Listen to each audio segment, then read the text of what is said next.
Então, né? Vamos lá, caminhando com o Mateuzinho. Hoje é o nosso estudo 7. Nós vamos falar em Mateus 8. E hoje é muito louco, porque nós já terminamos Sermão do Monte. Se você ainda não viu, volta lá, porque é muito legal. Eu acho assim, Sermão do Monte é o manual do fabricante, dado exatamente pelo fabricante, né? Tem tudo lá. E agora nós vamos ver o nosso estudo. Vai chegar uma hora que nós vamos casar os evangelhos, porque as coisas que são descritas nos 4 evangelhos a gente vai falar junto, tá? Então, por enquanto, o Sermão do Monte ele é descrito lá em Mateus, e agora nós vamos começar a fazer uma avaliação que Jesus desceu do monte e aí ele começou a curar. Só que com o Sermão do Monte, muita gente ficou assim, babando no que ele estava falando. Então, muita gente começou a seguir ele. E aí, automaticamente, começam a chegar os problemas, né? Porque você sabe, onde juntou 3 pessoas já tem um problema, né? E nada como você tá com quem, cercado com quem pode resolver seu problema. E aí, nós vamos ver, Mateus 8, no versículo de 1 a 4, nós temos a história da cura do leproso, e o texto diz o seguinte, né, que ele desceu do monte, as multidões o seguiam, e eis que um leproso aproximou-se, né, e disse, primeiro, ele adorou. Então, voltando a oração do Pai Nosso, né? Quando Jesus ensina a orar. Então, você não tem que chegar para Deus com a lista de compra. Me dá, porque eu vou te contar uma coisa. Deus não é o gênio da lâmpada, e você vai com a conta de supermercado, tá? O que acontece? Jesus fala, primeiro, como é que é o começo da oração? Exaltar o nome do Senhor, Pai nosso que está no céu, santificado seja o teu nome, né? E aqui diz que o leproso, a primeira coisa, o leproso chegou e adorou, tá? Aí ele falou, Senhor, se quiseres, pode me purificar, tá? Então ele sabia que o poder de Jesus estava nele e era ilimitado. E aí falou, se quiseres, pode me purificar. Estendeu a mão, tocou-lhe, e Jesus, né, estendeu a mão, tocou e disse, eu quero, fica limpo. Imediatamente ele ficou limpo da sua lepra, tá? O que acontece? Vamos lá. A lepra era uma doença na época que hoje já está quase erradicada, não se vê mais leproso, né? Mas como era uma doença contagiosa, não se sabia naquela época, mas existem pessoas que pegam lepra e pessoas que não pegam. Tem uma característica no sangue lá, que tem gente que não pega. Tanto que funcionário para leprosário, que antigamente tinham que fazer esse teste para saber se ele era imune, né? E é uma doença que vai, assim, literalmente, vai apodrecendo mesmo, né? E era considerado maldição. Então, o leproso não podia andar na cidade, eles tinham que andar juntos, eles não podiam se aproximar das pessoas. Gente, se nem mulher menstruada podia chegar perto de um homem, de uma pessoa, porque lá a mulher não era pessoa, né? Pessoa era só os homens. Imagina um leproso. Imagine um leproso. E o leproso teve a coragem de desbravar, entrar no meio e falar assim, se queres, pode me purificar. E Jesus fez o quê? Tocou nele. Imagina a cara de espanto. Tocou no leproso. Gente, com muito menos do que isso, você vê povo sozinho dentro do carro de máscara para não pegar Covid, gente. Fala sério. Fala sério. Eu tenho uma cliente aqui que veio com o lencinho limpando o trinco da porta, porque não podia. Então, sabe, gente, você imagina agora, Jesus foi lá e botou a mão no leproso, porque ele era Jesus. Ele era Jesus. E aí o leproso pergunta, se quiseres, pode me purificar. Já passou a bola para Jesus. Aí Jesus ia falar o quê? O cara foi esperto. E Jesus falou, assim, beleza, eu quero. Fica limpo. Imediatamente, sabe que a lepra, assim, a carne fica meio escura, apodrecendo mesmo. E diz que imediatamente ele ficou limpo. Então, o que acontecia naquela época? Quando você era curado de lepra, você tinha que se apresentar ao sacerdote, e o sacerdote, aí você fazia uma oferta para o templo, para depois você conviver com as pessoas. Porque o sacerdote naquela época, gente, o sacerdote, ele era o médico, o advogado, o juiz, ele era tudo. Por isso que no Velho Testamento, os judeus principalmente, ouvem tudo que o sacerdote falava e acham como são regras espirituais. Por exemplo, por que que o povo não come carne de porco? Tem algumas religiões que não comem carne de porco. Por quê? Teve uma época que a carne de porco estava contaminada, lá no Velho Testamento, estava contaminada, e o sacerdote falou, não come carne de porco, porque está contaminada. Aí, como ele era o sanitarista, o médico, não, foi o sacerdote que falou, então é a ordem de Deus, ok, cada um fez o que quiser. Mas lá, o leproso, quando ele era curado, ele tinha que ir para o sacerdote dar, o atestado de que ele estava curado, né? E aí, quando Jesus curou o leproso, ele falou, então, não digas a ninguém. Primeiro, vai te mostrar o sacerdote, fazer a oferta que Moisés ordenou para servir de testemunho do povo. Ele mandou o leproso ir lá, resolver o caso com o sacerdote. Jesus nunca tirou a autoridade de ninguém. Embora ele fosse a autoridade máxima, ele veio com papel. Então, você ouve assim, Jesus veio para liquidar o diabo. Ele não veio para destruir o diabo, ele veio para destruir as obras do diabo. Ele vai destruir o diabo na segunda vida, tá? Quem está seguindo o nosso estudo do Apocalipse está acabando, já está chegando lá no finalmente, o final da história. Então, eu vou contar, o mocinho vence, tá? Lá no Apocalipse, o final, o mocinho vai vencer. Mas, voltando aqui, então, o que eu quero pegar aqui? Qual foi a chave da cura do leproso? Jesus não passou remedinho, Jesus não foi atrás dele, não. Ele chegou e falou assim, mestre, eu sei que se você quiser, você me cura. E Jesus falou, eu quero. Então, foi a convicção. Então, a chave para a cura do leproso foi a ousadia e ir atrás daquele que ele sabia que podia resolver e ele foi curado, tá?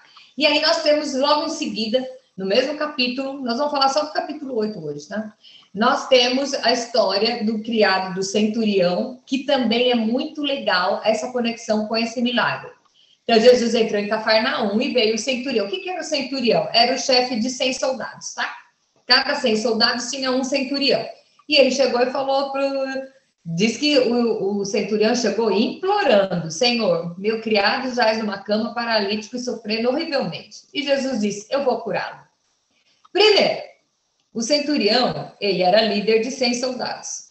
Ele amava tanto o seu criado que ele foi atrás de Jesus para curar o rapaz. Ele não pegou o empregado, falou assim, bom, vamos postar você no SUS e eu vou chamar outro. Não, eu vou demitir esse cara porque ele está doente, vou botar outro no lugar. Não, ele se compadeceu. Ele foi atrás de Jesus para salvar o criado que estava paralítico, estava sofrendo horrivelmente. E Jesus falou, eu vou curá-lo.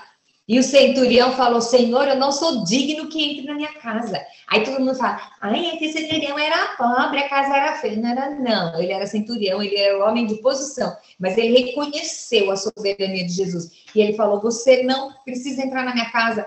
Com o poder que tu tens, se der uma palavra, o meu rapaz será curado. E aí, Jesus se admirou e falou, olha a fé desse cara, não achei isso nem no meio de vocês. E aí, ele fala, em verdade vos afirmo que nem mesmo em Israel achei fé como essa. E o menino foi curado. Então ele disse ao centurião, vai e seja feito conforme a tua fé. E na mesma hora o servo foi curado. Não é quando o centurião chegou em casa, na mesma hora. Então, qual é a chave? É a fé. Então você vê pessoas que dizem que foram curadas porque fizeram uma procissão. Porque eu morava do lado da cidade de Aparecida do Norte. Tinha pessoas que iam pagar promessa, porque achava que é a santa que fez o milagre, tá? A fé é que cura. Se você tiver uma fé que esse grampo de cabelo, ele vai fazer alguma coisa. Gente, fé é diferente de desejo. É você realmente acreditar. É a fé que cura. E Jesus falou, vai conforme a tua fé. O leproso foi curado porque ele creu, ele tinha fé que Jesus tinha poder para curar. O centurião também. Na hora que ele falou, o menino foi curado. Então, o que nós vemos?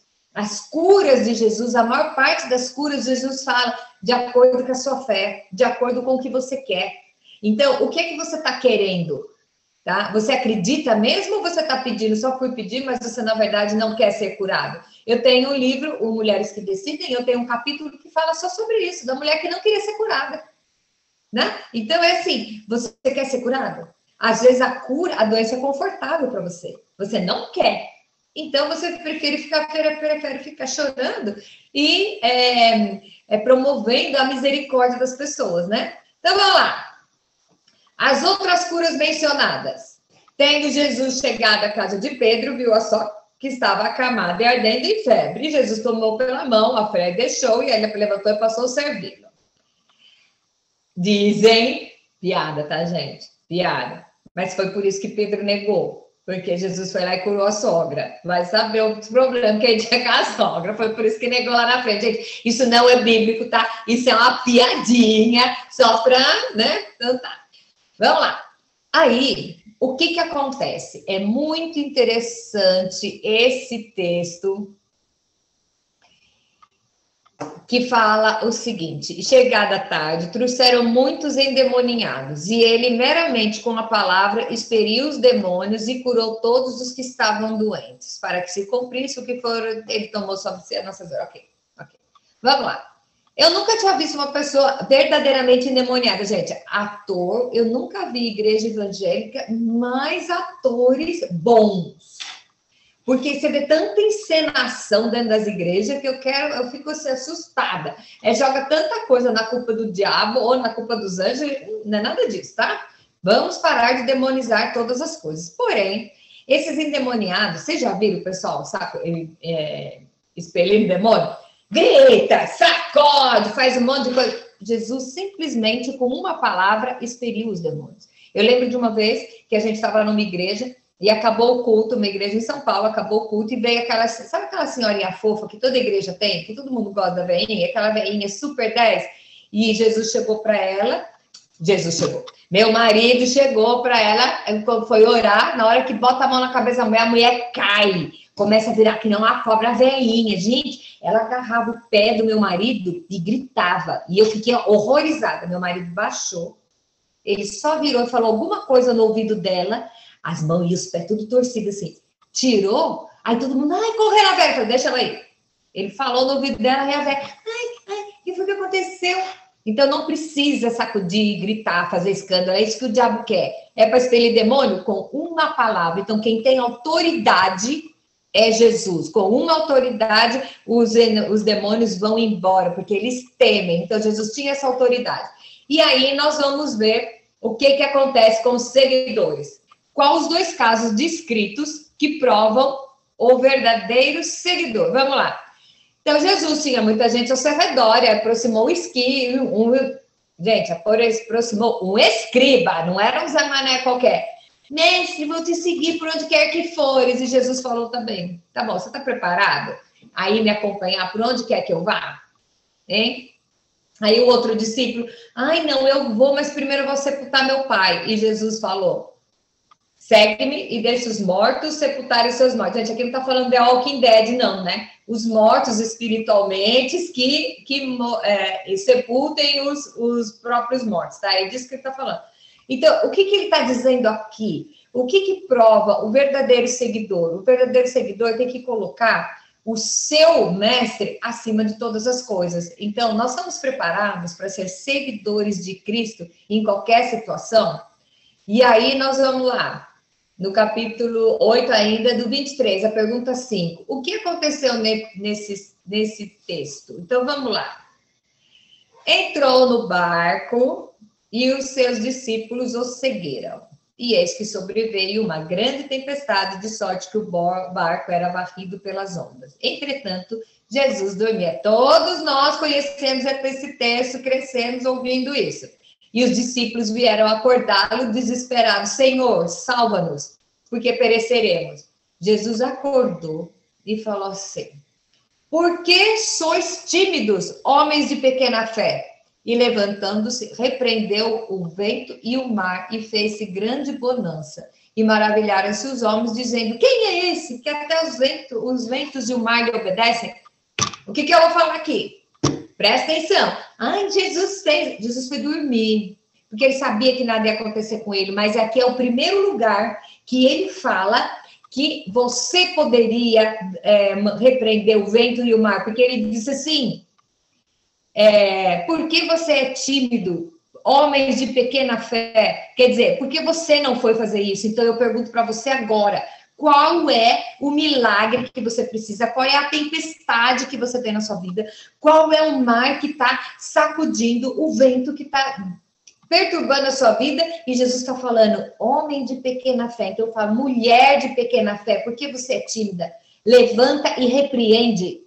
Repreende as coisas que aparecem na sua vida. Jesus aqui está dando o primeiro exemplo.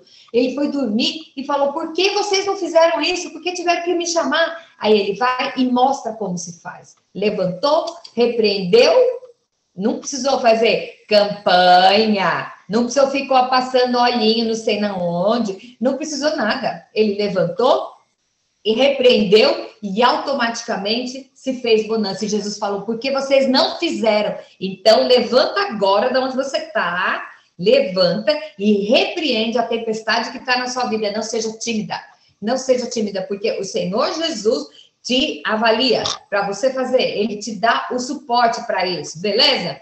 Vamos lá. Pergunta 6, e com essa a gente vai encerrar, porque é o final do capítulo, e que diz o seguinte: tendo Jesus a outra margem, porque eles estavam no barco, chegaram à terra de Gadar, que eram os gadarenos, e vieram ao encontro 2 endemoniados saindo dentro do sepulcro. Tal ponto furiosos que ninguém podia pegar eles no caminho. E eis que gritaram. Eles viram Jesus e os endemoniados foram lá. Que temos contigo, filho de Deus? Vieste aqui nos atormentar antes do tempo? Ah, mas o que isso tem a ver com o Apocalipse? Os demônios sabem qual é o final deles. Tá? Satanás e todos os seus demônios, eles sabem qual é o seu destino, já foi decretado. E que, por enquanto, eu amo a analogia de Lutero, que diz que hoje Satanás é o cachorro na coleira de Deus. Ele tem um poder limitado, porque Deus ainda permite algumas coisas, tá? E, no entanto, quando na segunda vinda de Jesus, que vai ser decretado, assiste lá os próximos estudos, que eu nem gravei ainda, nem subi, mas vale a pena, até do 23 para cima, que lá está explicando o que vai acontecer com Satanás e os seus demônios. Então, eles viram o Filho de Deus lá e já, o que nós temos? Por que viesse atormentar-nos antes do tempo? Eles têm medo, eles sabem qual é o final deles. E aí, eles estavam do lado de uma manada de porcos, então os demônios pediram, né? Manda-nos para a manada de porcos. E Jesus ordenou. E os demônios foram para os porcos e a manada toda se precipitou de desfiladeiro abaixo e pereceram nas águas.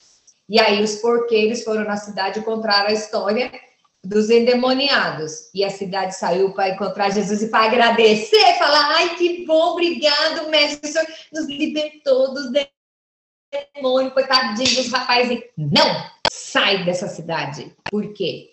Jesus libertou os demônios, libertou o demônio daqueles 2 rapazes, e o que aconteceu com os demônios? Os demônios caíram e precipitaram, acabou, eles eram porqueiros, ele trabalhava disso, os porcos morreram, tá?